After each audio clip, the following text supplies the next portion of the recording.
মুখ দেখেই শরীরের ভেতরের রোগ বোঝা যায়? আপনার মুখে হঠাৎ ব্রণ, দাগ বা রঙের পরিবর্তন হচ্ছে?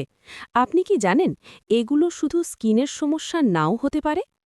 আজ জানব মুখের কোন অংশ শরীরের কোন গুরুত্বপূর্ণ অঙ্গের সংকেত দেয়। এই ভিডিওটি স্বাস্থ্য সচেতনতার জন্য।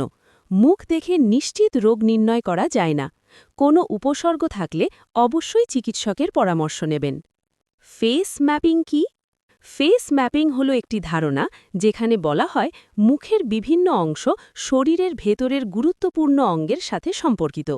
এই ধারণা প্রাচীন চীনা ও আয়ুর্বেদিক চিকিৎসায় বহু বছর ধরে ব্যবহৃত হচ্ছে।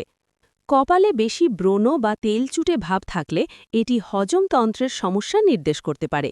সম্ভাব্য কারণ: দেরিতে খাওয়া, ফাস্ট ফুড, কম পানি পান, কোষ্ঠকাঠিন্য। পরামর্শ: পর্যাপ্ত পানি, সময়মতো খাবার, শাকসবজি। নাকের চারপাশে লালচে ভাব বা ব্রণ হার্ট ও রক্ত সঞ্চালনের সাথে সম্পর্কিত হতে পারে। ঝুঁকি: উচ্চ রক্তচাপ, কোলেস্টেরল, অতিরিক্ত তেল চর্বি। পরামর্শ: নিয়মিত হাঁটা, কম লবণ, মানসিক চাপ কমান। গালে বারবার ব্রণ বা কালচে ভাব ফুসফুসের সমস্যার ইঙ্গিত দিতে পারে। কারণ: ধূমপান, ধুলোবালি, অ্যালার্জি। পরামর্শ: ধূমপান এড়ান, পরিষ্কার বাতাস, শ্বাসব্যায়াম। চিবুক ও চোয়ালে ব্রণ বেশি হলে হরমোন ও কিডনির সাথে সম্পর্ক থাকতে পারে। কারণ: হরমোনাল পরিবর্তন, কম পানি, অনিয়মিত ঘুম। পরামর্শ: পর্যাপ্ত পানি, ঘুম ঠিক রাখা, অতিরিক্ত স্ট্রেস কমানো।